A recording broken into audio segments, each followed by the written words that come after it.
ready, it goes a little something like this. Fuck the police coming straight out the underground. A young nigga got his bag cause I'm proud. And I'm the undercover, so police think they have the authority to kill a minority. Fuck that shit cause I ain't the one.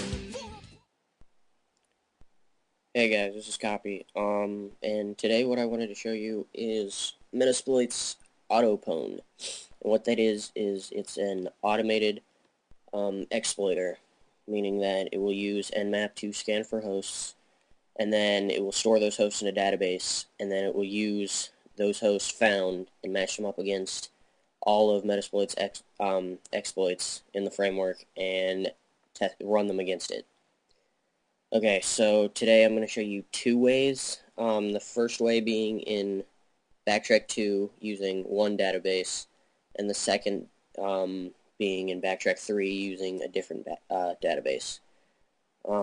So the first thing you need to do is make sure that your internet's up.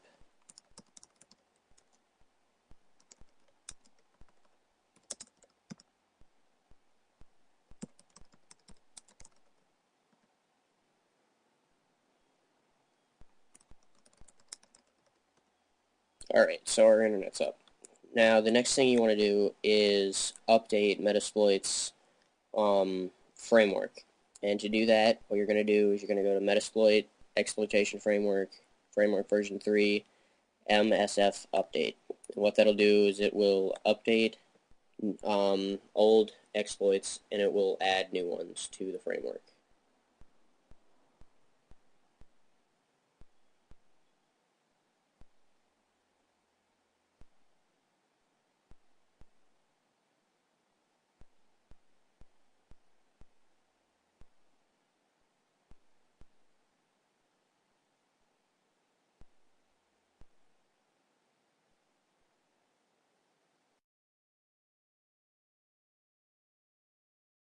Alright, so the next thing you need to do is set up your database. In order for Autopwn to work correctly, it needs to use a database to store all of its findings in. Backtrack 2 comes equipped with Postgres, SQL, and a program called Ninja to help set that server up. So what you want to do is run Ninja, which is located under the exploitation framework. And what that'll do is it'll create a user named Postgres. So you'll be able to access the database.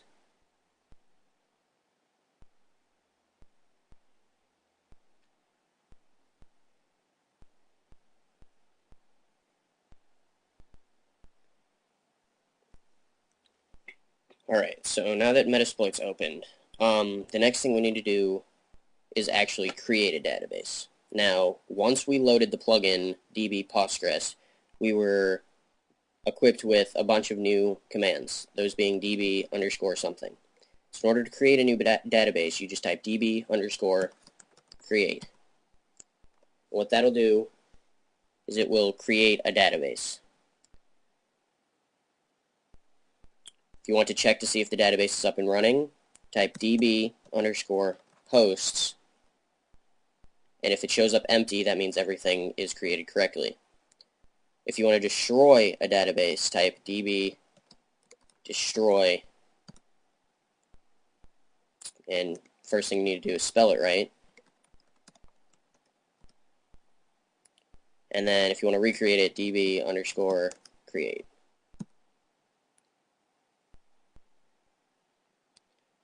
The next thing you can do is run Nmap. So you do db Nmap.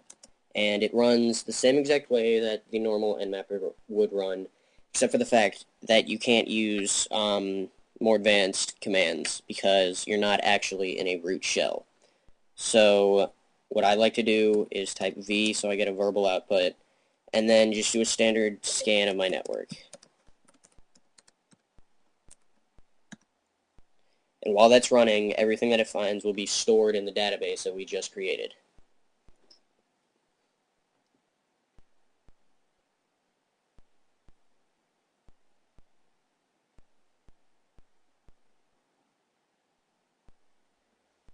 Alright, so now that Nmap's finished, we can type db underscore hosts and see all of the new hosts that have been added to the database. Alright, now it's time to run Autopwn. In order to run Autopwn, just type db underscore Autopwn. Now Autopwn comes equipped with a bunch of different options. If you want to just see which exploits would be run against the different hosts and match them up based off of the ports that are open, you do db Autopwn -p -t. What that'll do is it will scan the database that we just created, and it will match up all the exploits that could be used against that host based off of which ports are open on that host.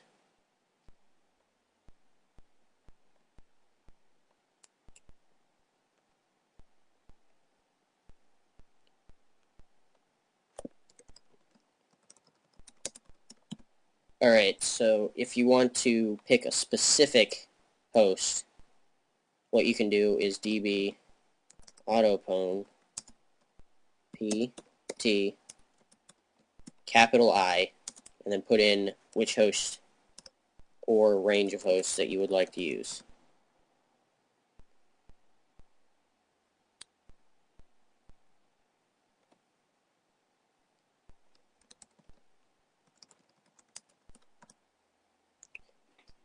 And finally, if you want to run the exploit, you would do db Autopwn p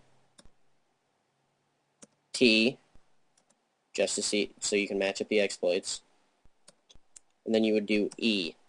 You can also use a reverse shell connection, that's optional, and then if you want to, you can pick which IP you want. If you don't pick which IP you want, then it will just attack all of them. I'm going to pick my default gateway.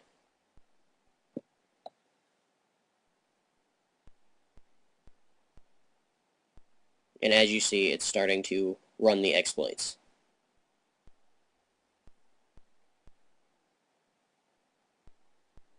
Luckily, because my default gateway is up to speed with all of the security updates, I don't believe anything in here is vulnerable.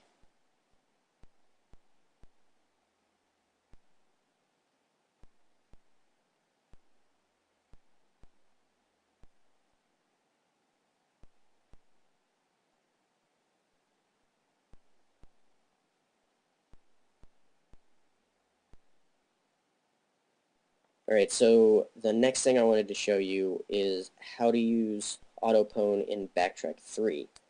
I find this method a lot easier to use just because it uses a different SQL server called SQLite3, and it doesn't require that you create an extra user in order to connect to it, so it takes out a whole extra step in running another program or creating another user to run the plugin. So the first thing that you want to do is make sure that your internet's up.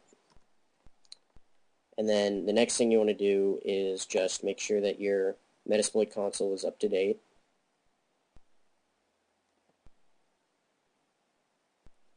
And then now you can just run the framework.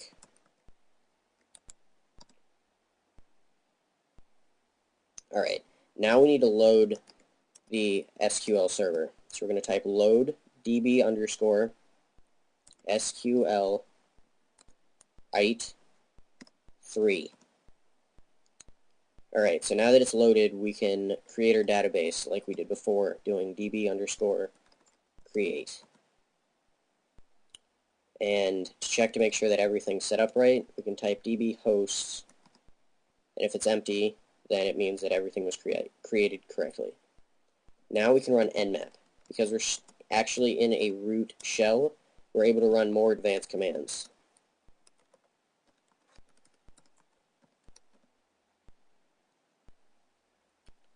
Alright, and now we can get to auto-pwning, if you will.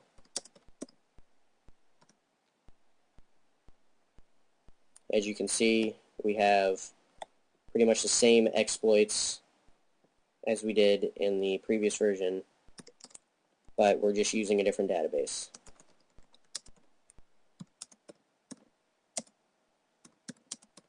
And the reason I'm not selecting a specific host is because I only scanned for one host.